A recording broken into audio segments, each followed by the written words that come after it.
there will be ARB opportunities simply because there will be the same token will live on 6 chains from day one. And if you get a big buy order on a liquidity pool over at Sonic, well, that doesn't mean that the BNB is moving. Only if the arbitragers have, set up a somewhat of a system to do that, or if we have exchange listings and all of that, right? That is basically that is the classic arbitrage. And because we have a cross-chain token, we will see demand increasing on some chains if there's a marketing push or a big influencer picking it up and sharing it over at Sonic. Well, then obviously all of the market participants on Sonic would go and maybe buy it on the DEX over there, and that would raise the price on that isolated chain, while it may be still lagging some percentages behind, maybe on BNB or any other chain, right? So it's a wrap token on most chains. Where does it live? What's its home chain? Well, it's actually the CCIP protocol burns and mints it. So okay. Yeah, so basically when you use our bridge, and I can show that right now. When you use our bridge, which is live on the mainnet right now, I will connect my wallet here. So you can see up here that I have 0 Tether and 0 OC token, and I have a little bit of BNB. I'm on the BNB chain right now. If I go to our faucet, I can claim 250 OC and 250 Tether. I will click the claim and I will confirm the transaction. You can't see that, but I'm confirming in MetaMask right now. Token successfully claimed, and I received now 250 OC and 250 Tether. This is on-chain mainnet right now. The transaction I just did is on-chain mainnets. So what I can then do is go to the bridge here. And as you can see, there's, maybe I can zoom in a bit here. But I actually have now 250 OC tokens on BNB. And I might want to bridge to Sonic, and I can put in, let's say, 100 of those. And now I can make the transfer. I am confirming it in the MetaMask right now. And CCIP, based on the destination chain, because it's now burning these 100 OC on BNB, and it will actually mint it now through the CCIP protocol. It will mint it over at Sonic. As you can see, there's a 1-minute processing time for doing that. And actually for Unichain and Ethereum, it takes almost 21 minutes to do a bridge, simply because that's the limitation of the validation requirements on that chain, right? Sonic is a very quick chain because it has like 1 second blocks.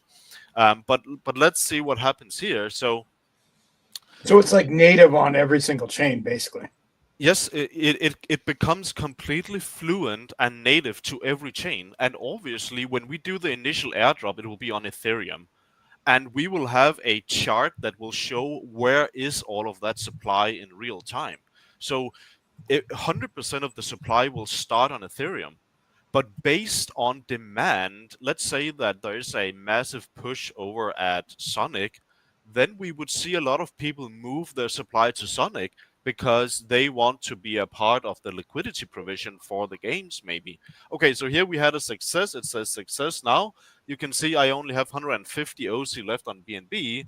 So now if I switch my chain to Sonic, I should see that I have, let me just check here.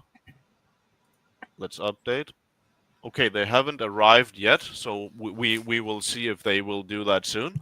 But the tokens here would say 100 because I have already lost them over at BNB. You can see I only have 150 left. I started with 250. And basically you can move your supply around to all of the chains where you want to, because what's the fee, buddy? The fee is Chainlink, just the same way as when you request a randomness. They make a gas cost estimation plus a native fee in Chainlink token, but they have come up with a new smart thing where you can pay for the fee through native gas token.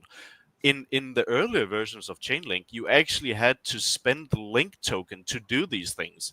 But fortunately, they came up with a new version where you can actually pay for your Chainlink operations through simply just a gas fee, a raised gas fee, right? So obviously, using a bridge here does cost more than just a cent transaction. It's probably more like a swap on Uniswap, right?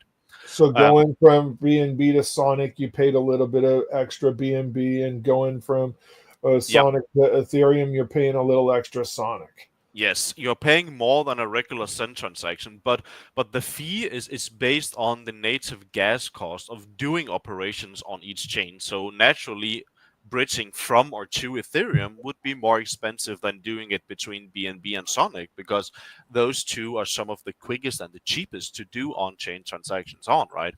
But on the other hand, though, it's basing it on the gas transaction and not the amount of tokens you're sending. Yes, absolutely. But if it costs, everything is measured in dollars, right? So if a transaction on Sonic is like 1 cent, then it might cost you 4 cents to bridge.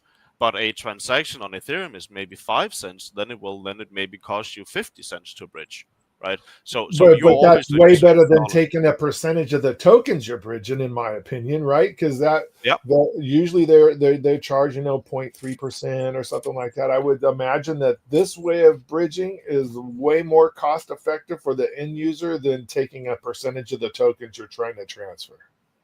Well, not only that, then you would also have to have some sort of tracking on what is the USD value of the token, because you couldn't just program it to take a prefixed unit amount, right? Because then it would suddenly be very expensive if the token went high in price and so forth. So we like the fact that you can just always put the gas fee on the user for doing the transaction. And actually, Chainlink did the exact same thing with playing the games, paying for the randomness. So previously, we had to maintain a centralized link subscriber account, they call it, where you had to fill it up with link tokens, and then it would drain that slowly as you are requesting randomness on the chain and then providing it to the game, right? But now they have enabled basically functionality where the user, in the moment of them actually playing the game, they can pay through the gas fee for the VRF, effectively making it significantly more decentralized, and also making it less dependent on someone maintaining a account of linked tokens, right? So that is great. So let's have a look over here if they arrived on Sonic. So now we see here my tokens have arrived. I have 100 on Sonic now, and if I go back to BNB, I have 150. So the 250 I claimed from the faucet has now been spread out, right?